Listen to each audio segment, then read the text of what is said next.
What is going on, everybody? Welcome to the championship rounds. I'm John Ramdeen. He is the returning Robin Black. I know it's been a while. Mark's running the board.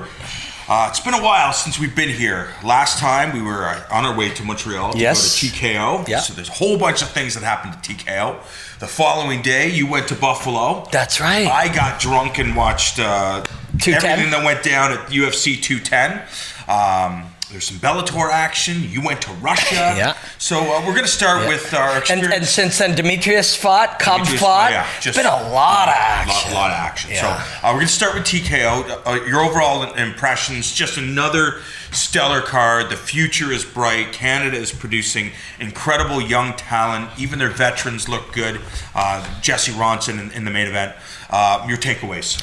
So first of all, if you can watch us because we analyze the UFC, hey, or if you are coming to us from Russia now because of my work with ACB, right on, or Korea, or wherever you're here. If you don't know what TKO is on Fight Pass. We commentated. UFC Fight Pass. UFC Fight Pass, and it is Canada's greatest show ever. And young, awesome fighters, brilliant matchmaking, and then some great veterans now. A guy like Jesse Ronson is a veteran, you know? And man, did he look good. So he was on the front end. Jesse Ronson was kind of on Canada's front end of the more complex approach to fighting that we see pretty typically now, where people, there's a lot more moving of the feet, a lot more faking of where you are, getting guys to sort of go into holes that you create. Jesse was on the front end of that, and he was far more evolved than his opponent in this fight. And there was a few beautiful fights that night. Xavier as well, who just signed with ACB, speaking of, so you'll see him in Russia. Xavier and Jesse both basically pitched nearly perfect fights against tough opponents. The idea was that to make the fight easier as the fight went on.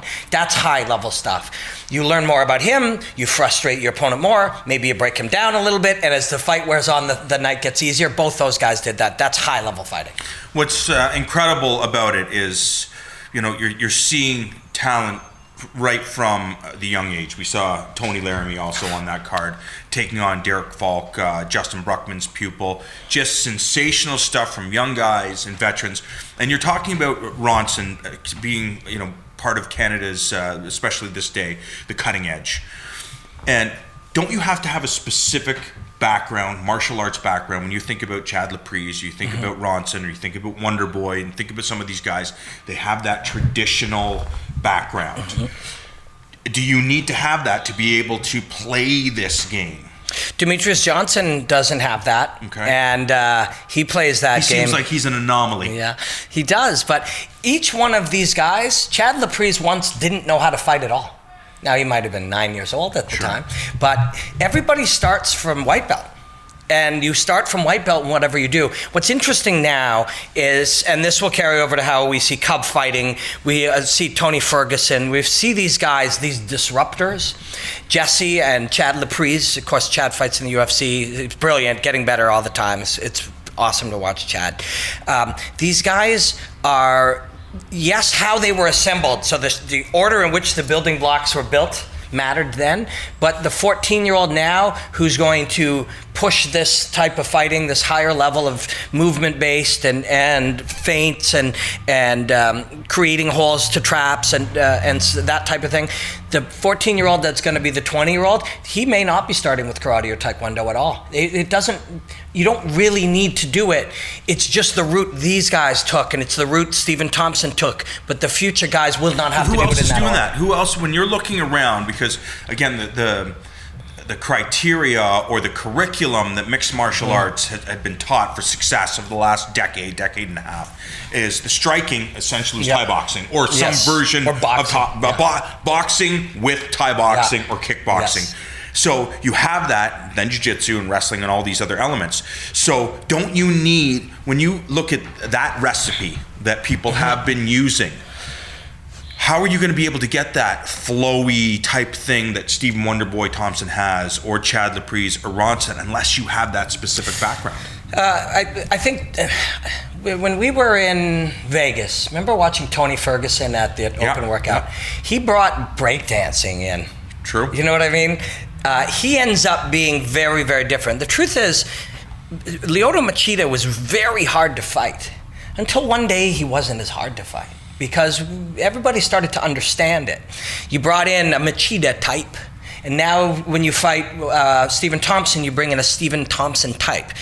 Very few human beings are as good as Stephen Thompson at it, but at least you familiarize yourself with the rhythm and the shape and the structure of what he's doing. And then it doesn't work anymore, or it doesn't work to the same degree because there isn't that uncertainty. Anybody who's ever sparred, early on in you spar at Thai boxing, you ever have a guy who, everybody's been sparring the same, and some guy goes blade on hip to side kick you? I haven't had that. Yeah. It just happens to me with southpaws, right? Because I don't deal with southpaws. So as soon as you start dealing with one, it's like, Jesus, exactly. I'm not used to dealing with this. Then eventually you learn to do that, and then all of a sudden you've got some guy who's got a different stance. I remember Evan Boris, he and I, 10 years ago. Now Evan is one of the great young striking coaches in the world. But I remember when we would spar together, and he'd be beating me up, and then I'd go back to what I had done as a kid all my life and go side on with that, and he'd go, I get really uncomfortable when you do that, bro. And now, obviously, he wouldn't, because he's seen that and studied that for the last 10 years. But at first, it's very uncomfortable, which is also what Michelle Watterson used to beat Paige Van Zandt. But then Rose Namajunas is like, oh, okay, I've seen this 1,000 times. Everybody acclimatizes naturally. It isn't so we're fighting Stephen Thompson. Okay, well, fortunately, we got 6 guys who kind of fight, not as good, but like that, so we're familiar. So it's got to be different again, and then different again. And then what was once old becomes different again. I mean, we've used this example. There's millions of them, but the example of leg locks. There was a time where people weren't using leg locks. Over in Japan, in Pride, in like 1998, and in Pancrase and all these, everybody knew leg locks. And all of a sudden, by 2005, young UFC fighters didn't know leg locks. Now they all had to know them again. The can opener was left alone for a long, long time because everyone was afraid they'd get armbarred. Now, since it doesn't work, your training partners don't use it, you are unfamiliar with it. So some of it is cycling of things, and some of it is true innovation. And we're seeing that. Cub is on that front end. It was, I didn't tell you this, I was in Mexico, and Erica was sleeping. It was the last night I was there with my family. They were all sleeping. And I went out on the deck, and I opened up Fight Pass, and I smoked a cigar, and I drank a tequila, and I could hear the ocean coming in, and I watched my man Cub. And he evolved independently. He didn't add karate. He didn't, go in and bring in Taekwondo guys, although that's an option and some people do that. He just evolved to the next level of his natural evolution. And it was really amazing to watch him do that. But isn't part of the reason why some of these guys are able to evolve? Because if I go into Greg Jackson's, it's just like TriStar in the sense that you're going to get people from all over the world. So during your time from the WEC into the UFC, well, I've dealt with that. Remember that karate dude that came over from Belgium? I dealt with that guy. Yeah, exactly. So you're getting all these different looks if you have that big enough gym to be able to be a place where that's part of the luxury of being at Greg Jackson's or American Top Team or TriStars, that you're eventually going to see those body types. Yeah, I spent some time at Jackson's shooting that stuff for Monster Zim. Did you maybe haven't seen it? I'll send it to you. But I did a 3-piece interview with Cub, and then on the 4th one, he and Brandon Gibson. Did you see that? That's the one I saw. Yeah, it was super cool. And so Brandon is seems like a good dude. He's a good dude. Brandon's a really good dude. Gave me a ride home after and everything. We chatted, and then pulled up to the hotel, and like dorks, we sat in the car to chat for an extra 15 or 20 because the conversation was interesting. He's obsessed, and Greg empowered him to grow as a coach and try new things. And very interesting part of that conversation, and this is again that sort of malleable push and pull, was he was talking about our guy Groovy Lando. And so Greg, back when Cub beat Du Ho Choi in the Classic in Toronto, I talked to Greg, and he said, I asked him about this part of the conversation, how, once everything becomes regimented and there is a curriculum that everyone studies, how do you break away from that and become different? And he said the key for them was decentralizing the system. So everything at the higher levels is customized around the individual. Right. And Brandon really has taken that a long way. Watching him and Cub on the pads was something really special. I was nerding right out and trying not to act like a total dork. And also analyzing what I was seeing and how they were putting it together. But Brandon has kind of pioneered that stuff. So there was a big swing over there.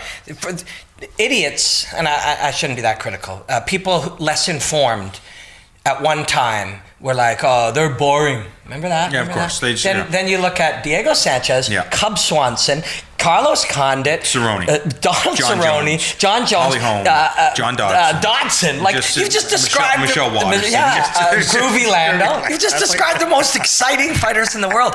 And yet sometimes people get this song in their head. And though the world is different, or the song doesn't make sense anymore, it stays there forever. Because we just described the most exciting collection of fighters on the planet. But they were talking about, and I know that we are part of this conversation, or our conversations are part of this river of chat about it, about creativity and innovation being so important. When everybody was a regimented boxer wrestler, these guys who paint outside the lines were thriving. And Brandon was talking about a conversation that he and Lando had after their last fight of maybe there's a point at which we go too far that way. We focus too much on being an artist. We start growing a mustache and waxing it, and we get a hipster hat, and we start smoking on a long thing, and we become hipsters of fighting. And that they felt that maybe in search of, so the way that Lando and the way Brandon had been training was very open-ended. We experiment. In the fire? Or we experiment training, and then if we're feeling good about it, then we'll try it in combat? But once we get into a state of experimentation where risk-taking experimentation, lack of editing ourselves becomes normal, then we can do that in fighting. And maybe they went so far that way, where it's just like, let the artist paint, where they forgot to train the way they used to. They forgot to focus. He's an artist, man, and I'm paraphrasing. Yeah, of course. He's an artist. He does his thing a little differently. He still needs to run sprints. He still needs to push himself to the limit. You have to practice techniques before you execute them. And we still need to turn him into a combat athlete. He isn't painting this stuff. He's not painting this piano. He's playing the piano. He's smashing the piano. He's Jerry Lee Lewis. You know what I mean? And maybe they felt they went that way. Now, the reason that this conversation goes there, analysis go there, the fans are attracted to it, the conversation goes there, fighters move in that direction, is because the pendulum had swung so far towards, what's his name, Chad Mendes. And Chad Mendes is a little George St. Pierre of what we used to see. And they're muscular, they're strong, they come up, they bam, smash, double leg athletes. That's powerful. Please don't think that I'm... And that works. And it worked. It worked. So it was so far that way that how do we get a little bigger or a little stronger, or a little more explosive, or get our double even better? Eventually, that's just a game of millimeters to win now. We have to go the other direction. So it became creative. All of a sudden, you've got Tony Ferguson, or you've got these guys. Well, that can go too far, too. And in Lando's last fight, maybe it was slightly too far. We've got to pull back a little bit. Back towards building an athletic platform and being a combat sportsman as well as an artist. And I think that's what we're seeing from a lot of these young guys, especially in TKO, and some of these fighters that are trying to figure out that balance. Who knows? A guy like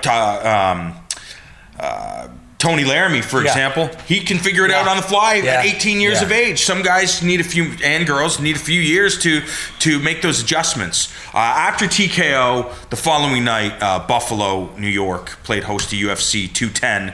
The main event, AJ, Daniel Cormier. Man, oh man, what did you think? Because when you get a sense of what the narrative is, and not that I buy into it, but sometimes you do. Sometimes it's like you can almost feel it. And what most people were saying, that it's AJ's time. It's Anthony Johnson is gonna not mess around. He's not gonna make the mistakes that he made in the first fight with Daniel Cormier. Cormier's too old. He's not gonna be fast enough. AJ's gonna be able to stop his takedowns. Blah blah blah blah blah. AJ, the new champion of the world. But Daniel Cormier, there's something about this guy. He's talented because he works so hard. He's so mentally focused. It's just his inability to not be fucking broken is the thing that is above everything else. Because I've talked to all of his coaches, not all of his, but I've talked to a number of his coaches and his training partners, and they're like, this guy is just a different level because of his work ethic, because of his drive, his this and that. But it's there's an intangible there about Daniel Cormier that I guess people don't understand. Have you ever, when we were working at Fight Network was and still is a cooperative broadcast partner. Yeah. TSN and Fight Network are the broadcast partners. When you are, and I've worked for Fight Network as well as the UFC, so I was backstage working for UFC.com. And when you're a broadcaster or with the company, sometimes you're in the back. Have you seen some of these moments where these guys are walking out? Oh, of course. And sometimes it's like, all right, guys, you're looking good, Jim. You're looking good. You know, and other times it's quiet. Other times they're all different. Yeah. I was standing not much further than from me to you away from Daniel Cormier. And I was trying to get out of the way. Yeah. And there were others. And there was like a stack of stuff here. And I was like, please don't disrupt anything. This is the champ. And have you ever seen those bulls when they're locked up in that thing getting ready to go? Yeah, that was Cormier. Him. Like, it was fucking unsettling. Because we were... really, really wild, like... to see, like he was, you could feel steam. Because remember, we were in UFC 209. We were in the back room, and Woodley was there. Yes, and Woodley was just super calm, had his headphones on, and he's just strutting out to do his which thing. Is good, I think. But and Cormier is Wonder Boy. So I mean, and remember, he did it with patience. So there he is in the back, being calm and patient. Cormier was going to break this guy, and there he is like a bull. And he's patient. Really? And but you I could feel agitation. Yeah, right. And we talked to Luke after, and he was like, Dan was feeling the nerves. Of course, it's Anthony Johnson. But there's not a man on this planet that Anthony Johnson can't fucking smash. Obliterate. Disintegrate. So Luke said. And he knows him so well. I know you in ways that I don't know other people. You know what I mean? You room together, train, work, study, share things. They know each other even on a higher level as they bashed each other's brains in and picked each other back up. And Luke said that's the most stressed and nervous, and he could taste it. And he said the second that AJ locked up with him, he could feel him. He could feel Cormier from 3 rows back. Oh, I got this guy. Because the mission was given to him by the other guy, which was done because of that stress level and DC raising the stress level. And I mean, don't look at this. Yeah, it's hard. It's hard. Don't look at this. Don't you want to look at this? Especially because you're pointing at it. And then, I know. Don't look at it. Don't look at that. That's what's going on with AJ. Don't close the distance. Don't lock up with this guy. Don't wrestle with him. Don't look at him. I know. It's hard. And he did it. And, I don't want to talk much about all of the distractions. People will witness a brilliant fight and then they'll obsess about a towel. You know what I mean? Or they'll be locked in, holding the towel. That's the game. Or they'll be locked in on Henry, who they don't understand. And have absolutely, if you don't understand a dynamic and a scenario, and yet you have an opinion, understand that your opinion could be missing something. Yeah, of course. Henry was heartbroken. Of course. And can you imagine? So you're referring to after the fight, AJ lost. He's looking for Henry, and Henry. I saw Henry just walk right by me before AJ. I saw him on the thing, and he was in tears essentially, right? Because he spent X amount of years with this guy. What was the time? How long since their last fight? A year? About something like into that range. Every minute of that year was focused on giving him what he needed and what he wanted and what he wanted to accomplish. And all of that year, don't look at this. I looked at it. You did, right? Eventually, you're going to look at it. You're going to look at it. He looked at it. He walked right into him and he grabbed a hold of Cormier. And you try to. Now, it was interesting when I had Cruz in the car on the way to the airport. Excellent work, by the way. Thanks. It was really cool. Dom's awesome. Stuff. So I'm. Jorge Masvidal agreed to come and let me drive him to the airport, win or lose against Damian Maia. I think he's going to win. Yeah. But I might be in Vienna, so I don't know. Chandler said in New York, I can pick Chandler up. Unbelievable. And I was going to take him to the airport. He's like, well, I'm not leaving New York. I'm like, well, how about we take a ride to the park and throw around a soccer ball or hit mitts or something? He's like, yeah, let's do it. So that would be super fun. Chandler's the man. Mike, you're the man. But Dom was talking about it, and Dom was like, I think he didn't want to get hurt.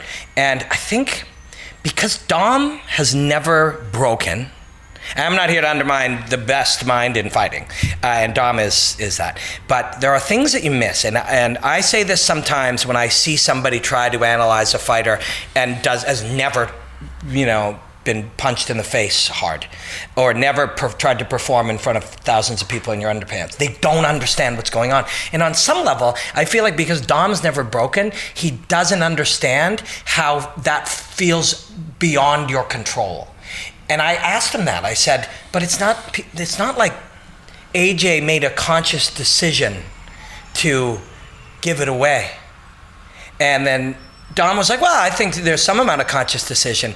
The thing is, because Dom has never broke, he doesn't understand how helpless you can feel in that point, in that situation, how truly helpless AJ might have felt.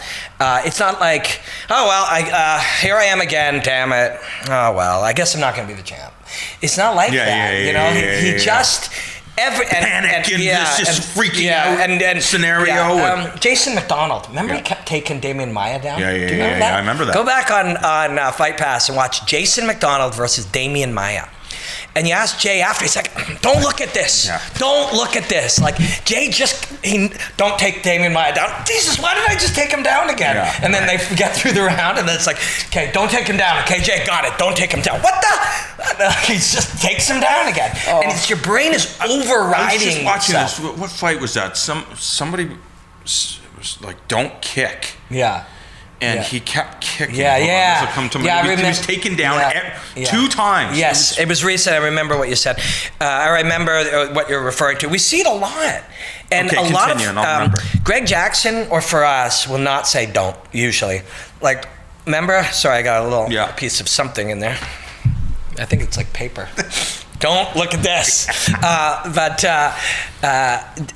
Faraz, Greg Jackson, Duke, Dwayne, the best will not say, all right, I don't want you to throw your right hand, because they understand that your human mind just hears right hand. Stevie Ray and Joe Lozon. That's right. Yeah, that's right. Yeah. Right. Yeah, and don't kick. Why did I just kick? Because your brain hears kick. So remember when George tore his groin? Yeah. Greg Jackson said hit him with the groin. He didn't say ignore it. He didn't say, it was a very active command. Hit him. I don't know what Greg's talking about. I better get back in and fight. Yeah. Like sometimes they Jedi mind fuck this distracts you stuff. So it is a fascinating part of it. One other thing I asked Greg about, I said, are you always going to be disinterested in fighting? And he smiled kind of like a little kid, and he said, if it ever becomes not interesting, I'll stop being interested in it. Because everything we're talking about, we can go after this is shut and we can talk for the next few hours about these moments of cornering. And because of that, that'll allow us to circle back in a year with even more knowledge or understanding or a new idea about it or some new information, and we'll never get sick of this stuff. I mean, never. Kudos to Daniel Cormier. Cormier, you're the man. You should have a ton of fans. It's baffling to both of us why you're not one of the biggest stars in the world, but just keep doing your thing, and he already has cemented his legacy. But that same night in Buffalo, we get to see some a bizarre turn of events with Chris Weidman and Gegard Mousasi. And I know it's kind of dated, but I want to go back. Mousasi did nothing wrong. No. It's one of these things that New York's new. It's new, so they have to, get this time under their belt to have all the proper officials and everybody on the same page. And but you feel for Chris Weidman, because right now, I'm sure there's people out there, and we love Chris Weidman, that they think that Chris Weidman sucks because he just lost to Mousasi, and before that he lost to Yoel Romero, and he lost to the former champion Luke Rockhold. So he sucks. Yeah, Chris, you suck. So no, Chris is brilliant. It's a challenging period, and the greats come. I mean, I'm sure we're going to talk about Cub. Cub was on a 2 or 3 fight losing streak. Yeah, Frankie, exactly. Max, and I think there was another one in there. And then he came back, and he is on a roll. And they're talking about him in the championship. Couple bonuses in a row. Never looked better. Yeah. Grown so much as a result of it. And Chris has that chance to do that right now. This can be the greatest moment of Chris's life, having these setbacks. Is there a move? If you're Chris Weidman, I know it's like, okay, you got to take a step back because of what just happened. There's no rush. Yeah, there's no rush. But if I'm Weidman, I'm like, I'm taking out that fucking Whitaker kid. Give me Whitaker. I smash this guy, and I'm right in the back of the mix. I hear Rockhold and Whitaker. That's what I'm hearing. Awesome. Because I know there's a lot of people out there that believe that the Whitaker stoppage was too soon. I don't agree. No. That Whitaker, kid, man. You're awesome. Like, outstanding. If we go back, I haven't watched it, but we watched our talk going into it. I haven't watched it back, but I remember going, if anybody thinks that Whitaker can't beat Jacare, they're out of their mind.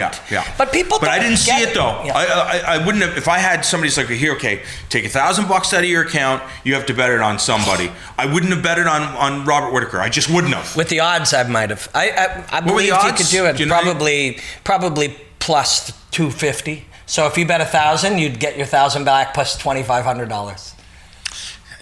It just, I wouldn't be able to do it. Yeah, I know, right? I wouldn't have been able to make that bet. And I realize, how close it is and that anything can happen in these fights. But Jacare just seemed to be just performing on a even the loss with Romero, we didn't think that he lost that fight. I thought he won that fight. So when you look at those factors, it just felt that, okay, Jacare is going to be able to defeat most people in that top five. So. I think Jacare competed at his world championship jiu-jitsu weight under the weight he is now.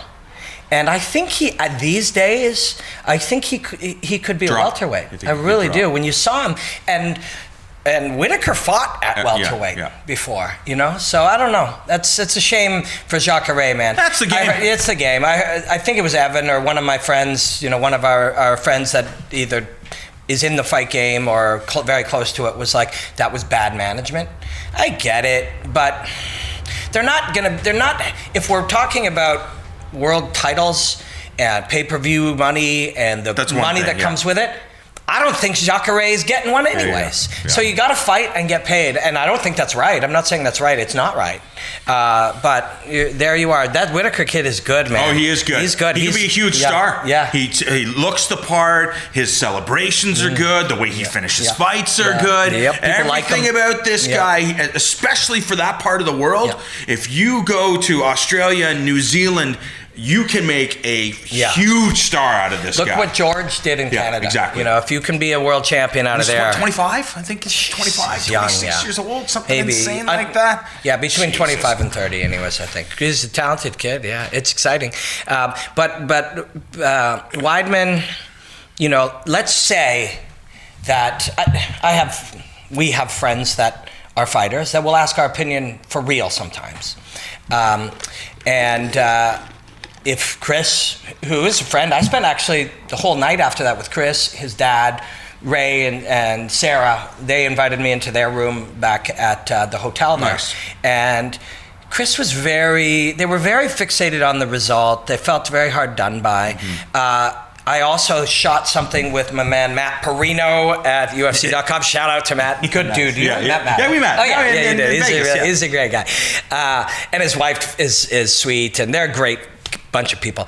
And so I shot something in a different part of the bar before that, where kind of the audience was. And in a separate room, I saw Big John and who are some of the other big dudes that are refs? Mergliotta. Dan was there, and about like 8 commission people and all the other refs. And there was a long table of all of them. And I saw John acting out and talking, kind of acting this stuff out. They were in there for a long time discussing it. And then some drunk guy is eyeballing him and hammered. And his wife or girlfriend. John? The whole room. Then his wife or girl, and they don't even see. And his girlfriend is embarrassed, right? And then finally, hammered. He'll have no memory of this. He gets up and he opens it's all glass, and he opens the door and kind of goes walking in there to I don't know, he obviously loves fighting and he's destroyed out of his mind. John stands up. I don't Dan stands up. Yeah, of course. A bunch of other John's a black belt in jiu-jitsu. Yeah, John's a badass. And you imagine Dan Mergliotta. They all stand up. Calm, like you were a doorman for years. They doorman. And he was a cop. Yeah. So he's this is not going to be an issue at all. Hey, and they were soft talking him and bringing him out. And then me and Matt kind of motioned to the security, like, hey, don't let Dan kill this guy. Dan wouldn't hurt him, and he was a big guy by regular people's standards, but then Dan, John stand up, and they kind of soft talk him out. It was hilarious. But so then I saw John in Russia. And we talked about the Chris thing, and he's like, look, how could anything else be, in his mind, and he's the expert in this field, he says it's the right choice under the circumstances, with whatever human error might have happened. What was the right choice? That Gegard wins. No, Gegard wins, yes. He's like, Gegard did nothing wrong. Yeah. Nothing at all. He also, I think he said this publicly, is like, Chris was gaming. And yes, maybe it was an error, but if somebody said to Chris, if you don't fight, it's a loss, Chris would have been fighting right away. And so he said, John adamantly felt it was the right choice. There's a series of things that happens and you don't get to have him back. And I feel for Chris. We love Chris, And I mean, it was a cool fight. It was a cool fight, man. He was doing really well. Gegard was starting to kind of act out of character, like overthrowing things, leaning. Now, one of the reasons why is the pre-fight stuff. Mousasi was so confident that Chris Weidman was not going to take him down. It's like, if he thinks he's going to take, again, paraphrasing, he's crazy. It's like, what happens if he takes you down? Where is your mind going to be? When you're so sure. Now it's Mousasi. He's had a zillion fights, so I'm sure it's easy for him to readjust. This just took him a little longer to reel himself back in, where he's like, okay, get back to the Mousasi that's going to be laser-like. When I talked to Sarah and Chris for 10 or 15 minutes on this topic, they 100% acknowledged the one variable that was surprising to them was how good Mousasi uses that one butterfly, that elevator. I think we saw him sweep Lyoto with that, did we not? That's right. Yeah, he's good with that, right? And that was a surprise to them, the way he flared it out. And it also prevents you from passing, and it's a threat. And we saw it. If you go back and watch that fight, that's the variable that Chris didn't beat. But remember, Chris mounted him at one point, too. It's an awesome fight. It's a shame it ends that way. I wonder, I'm almost leery to say it, there are times where if Chris Weidman went and looked for blame in himself on things, I think he'd come out the other side better. Because whenever something goes wrong, you played some part in it. Like, rarely did you not have some role in it. And when you can find that role and admit it, you're in a better position to change and do something about it. And I think that would serve Chris really well, to look at this and say, what was my fault in this, and then change it, because Chris has to change his focus a little bit too. You see it, it's not a coincidence. One mistake with Rockhold and then the wheels fell off this truck, because he should have been able to fight his way out of all those positions. Just getting your back taken once isn't the end of the fight. And then he did make the same mistake with Romero, especially when you see that you mounted Mousasi. Yeah. That wasn't the end for him. Yeah. That's supposed to be the end. Exactly. And you got to mount him again. The old Chris would have. So there's something in his focus. There's something in his confidence. And it can be beaten. He's beaten it in the past. I don't know, man. I hope a year from now we're sitting wherever we're sitting and we're talking about how Chris has just turned the corner, never been better, and it will have been because of this skid. And I the only reason why I question it is because of the losses and the damage. And you look at it as, if the world looked at mixed martial arts as, this isn't boxing. Losses, they don't make a difference. It's the type of performances. Some people are gonna lose. You might lose 3 fights in a row. Nick Diaz lost 3 fights in a row, and then he was ejected from the UFC. That's what happens. Just think, after 3 losses, we're fresh. Go and have a great performance, entertain the crowd, do your best to, play the full martial arts game. And I think if Chris Weidman embraced that. I know he really wants it. He wants to be the champ. Because I can only imagine you've had that feeling of being the man. You want to be the man again? Yeah, of course. And Can you want it too much? Yeah, I think that's just what I was thinking as you said that. I mean, fixated on the result doesn't make it better. You fixated on the consequences, the outcome, the result, the belt, money, any of those things do not help you. And I know that there's an argument that there might be a moment where you're sitting there and it's going poorly, and if you think to yourself about the $200,000 you'll win if you just get out of this, and maybe that's true in that moment. And maybe there is the odd moment in time where it can be valuable, but mostly it's a distraction. You have to address now. The winning the title, if it is going to happen, is in the future. But the way to get there is win now. Win this moment. Win the moment that doesn't let him get out of the mount, or win the moment when he reverses you, or win the moment where you have to ask a lot of yourself. And you don't win that moment by being in the future. You win it by being in the present. Yeah, it's so true. I want to just, before we move on, because I want to look at a couple of things that are coming down the pipe, not necessarily UFC related. I want to talk about Rory McDonald and Paul Daly. They're fighting in England for Bellator. Bellator's got some weird stuff going on. Chael and Vanderlei are going to scrap. Phil Davis and Ryan Bader. You heard it right. Phil Davis, Ryan Bader. UFC? No, Fight not UFC Fight Night. King Mo is out. Ryan Bader, Phil Davis for the Bellator light heavyweight championship of the world. But before we get to the future, Cub Swanson was in action taking on Lobov, and then we saw Demetrious Johnson taking out the jiu-jitsu master by jiu-jitsu. Jiu-jitsu'd him. So there's a whole bunch of things that are going on. Is there one specific thing that's gone on since we did the TKO show where it's like, I really wanted to talk about this? Because again, one of the performances for me was Stevie Ray getting a shit kicking by Joe Lozon in round one, and then coming back to really own Joe Lozon in round two. I thought Joe won round two at the time, but so I was surprised. I thought Stevie Ray owned round three, and I thought round two was close, but I kind of thought Joe won it at the time. But it was a cool fight. I also am cheering for Joe. You know, Stevie Ray's a great fighter with a big future. I don't know how many more fights Joe has, but Diego says he's got a bunch of fights still. He's not going anywhere. And Ally Quinta beast. Yeah, that there's these. Chuck Liddell talked years ago about these moments in time where there's a shot there that you see and most other guys don't see. And that's what Al has. And that's what he had with the Al weapon, the Alminator.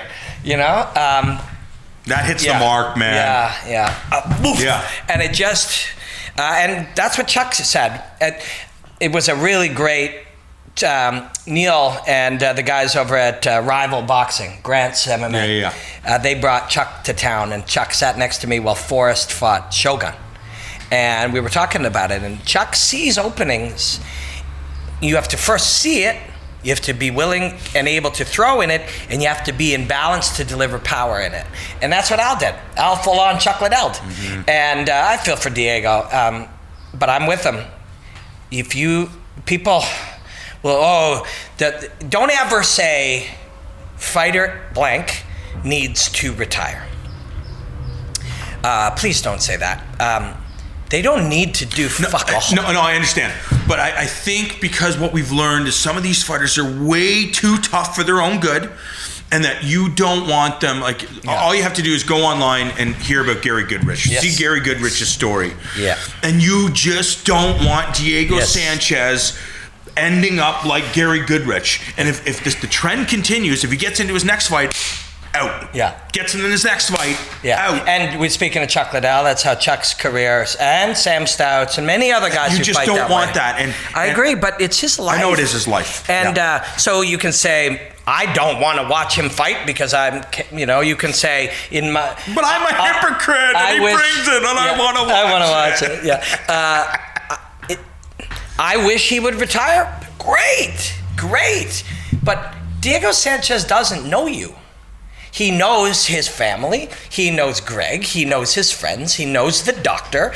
And when those people say, and he knows that thousands of people of whom their opinion is not educated to the level of him and his doctor and Greg, will all say he needs to retire, and he's going to say shut up, which is exactly what he said. But you've been in the room. Yeah. All the people that are close to Diego say the same thing. That's just Diego. Yeah. Well, if he's not going to listen to Greg, he's not going to listen to you anyway. So don't waste your breath. Yeah, don't waste your breath. He is a human being with the right to do. The UFC could say, you still owe us 3 fights on your contract, and we will not book you. So then you're done. You can't go somewhere else. You can't get out of that contract. A doctor can say, I will not. You couldn't get out of that contract if you have 3 fights left. And you say, I want to fight, and they say, we're not giving you a fight? You're telling me you can't go to a lawyer and get out of that? You could fight it, but in the 9 months and the $90,000 it would cost you if you're near the end of your career, it's possible. Or hundreds of thousands, knowing lawyers. But there are many people who can stop Diego from fighting.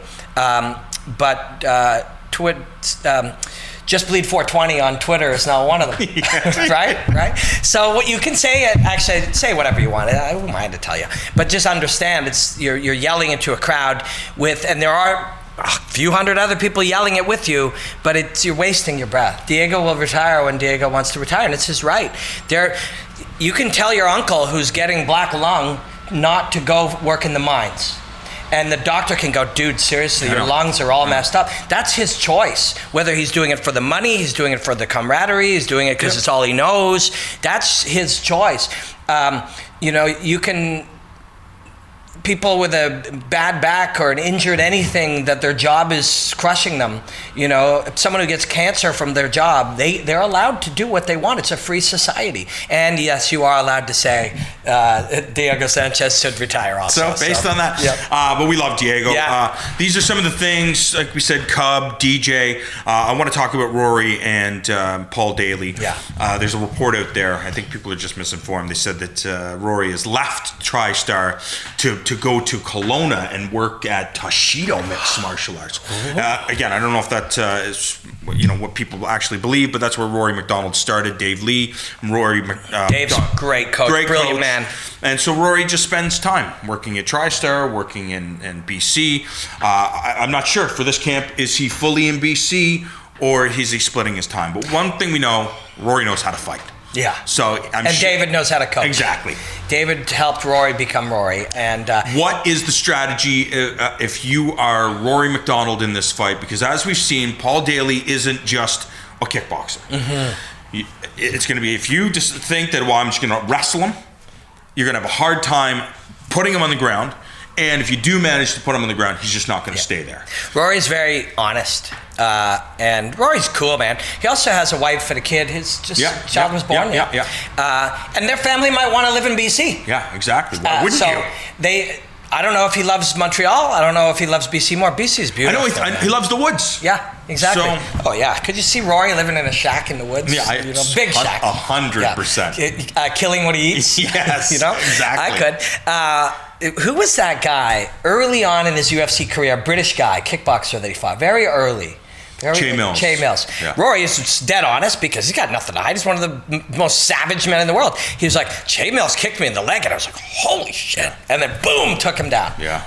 I mean, he has the ability to take you down old school or new school off just about anything you throw. Guys are better at being out of position to be taken down, but Rory will still get you down. But Paul Daly is the type that can kick you, and when you think you're going to intercept his leg, he's not going to be there. Yeah. He's going to be somewhere else because he can slam it fast, get to a different angle, and drill you before you even see what's going on. It's true.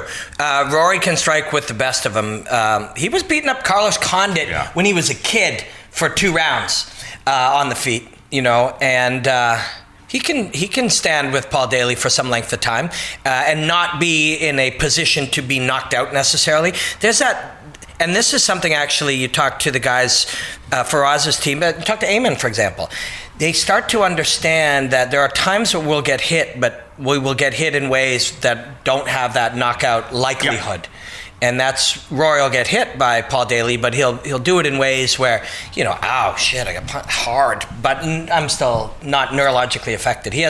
They have that ability, that understanding of where you are and how you're moving when you get hit, which is really quite impressive. Like, there are guys now that are taking a shot. Cub was talking about it. A way that he can take a shot and recoils to come back at you, and that's Joel Diaz high-level boxing stuff and risky stuff. He was showing me some cool things like that they work on the higher levels of boxing. Is that something you want to play with Paul Daly? No, but you can't also just say, I'm going to shoot a double on him and beat him up. Now, if and when Rory gets him down, the traditional ways of getting back to your feet open up your back in a way that Rory takes advantage of. So that's something Paul Daly better be ready for. You get taken down, you know how to get back up. Part of the getting back up is the passing through 4 points. And when you pass through 4 points, Rory gets on your back and then pulls you to the ground, and now you spend the next 3.5 minutes there, or you get choked out. Is there a whiteboard when you're Firas or you're Dave Lee and you're trying to figure out a formula of how to beat Paul Daly? You're saying, okay, these are the planes where we're the most successful. Yeah. These are the areas where we're second. Yeah. These are the areas that we want to be in for us to be winning at all times. Yeah. Greg Jackson uses game trees, which I think was originated in strategy, military strategy maybe. From this position, what are all of the opponent's options, and whether Demetrious knows it or not, he's using the same concept. When he goes here, you'll either do this, or you'll do this, or you'll do this, any of which he has options to hurt you or advance his advantage. And Rory's like that. Are you trying to get to your strongest positions in those scenarios, or is it just everything's organic, let's just see how things play out, or no, I want to push this guy to my strengths? I like the guys who push everything to their strengths. It's cool to watch. You see them do it, and you see how cool it is. Like, Connor just keeps shoving you into that left hand. And if you resist it, he's got backup ideas that he penalizes you from resisting. But Demetrious, everything is bad for you. Like, everything. Every one of your choices is the wrong choice. That's so incredible to see. The way he beat that guy up. Obviously, he's on a different level athletically.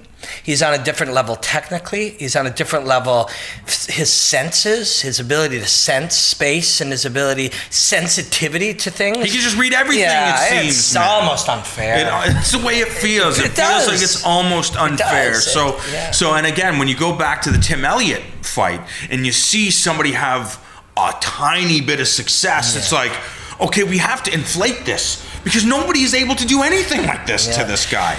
And then you have enough success that he learns and adapts already. So nobody's been able to continue that. The thing I like most about Demetrious is he seems to have such a good understanding of how if he for a moment is just busy thinking about how great he is, he will suddenly start to change his training and change his preparation. It's natural. You've seen it in all kinds of sports. It's like, dude, I am so good. That doesn't last long if you believe that. He's still striving and chasing, and it's going to be pretty cool.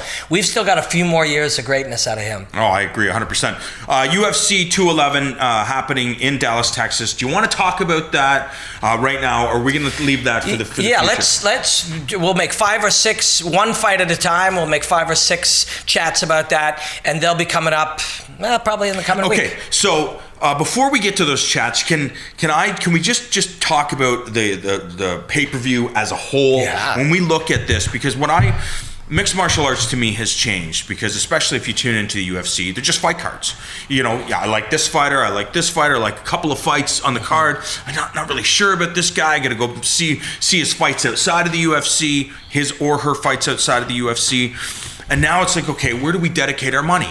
Is UFC 211 that goes down May 13th at the American Airlines Arena in Dallas, Texas, when you look at the main event, the UFC heavyweight championship of the world, Stipe Miocic, the defending champion, taking on the former champion, Junior Dos Santos. Stipe, I think his record is 16-2. Of his 2 blemishes, one is Stefan Struve, which is shocking, but not that shocking. That's fighting, I get it. And Junior Dos Santos in a fight where both guys got beaten up. So the main event, to me, is killer. I know you love Stipe. Stipe's your guy. So right away, when you think about spending your $60, it's like, okay, well, that's a pretty killer main event. That's supposed to be the top prize in the world, the heavyweight championship of the world. I need a good supporting cast. Like, if that's just it, you get a bunch of randoms, some guy making his thing. I'll still watch it. I'll still tune in.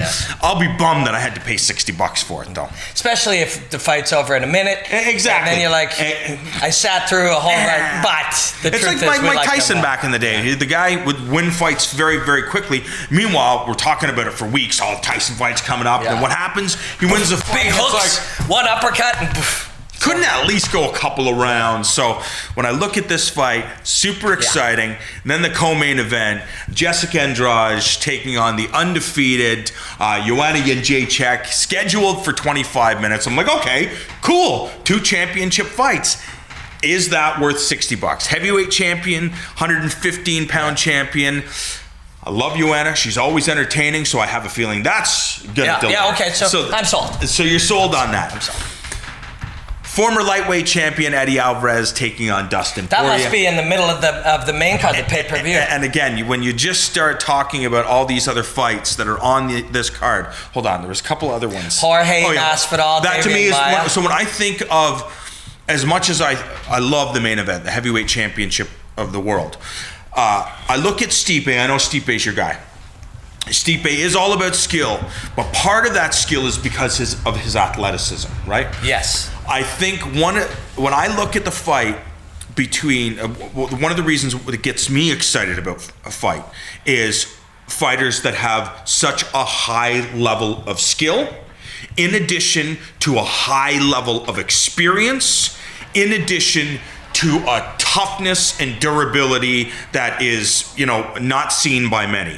And when I think about the 170-pound match between Jorge Masvidal and Demian Maia, and I think about skill, Demian Maia, Masvidal, skill through the roof, experience, Demian Maia, Masvidal, skill through the roof, and then toughness, it really doesn't get better than that fight. Can I interest you in some Frankie Edgar? Frankie Edgar and Yair Rodriguez. And this, when I think about that fight, it's like, okay, the reason, I really want to see this fight because Yair, you got to pay for what you did to BJ Penn. And the only reason I say that is because I like this kid. But people now think that BJ Penn sucks because of what Yair Rodriguez did. And I can't have that. So I have to see this fight with Frankie Edgar and Yair Rodriguez because Frankie's just not going to allow that to happen.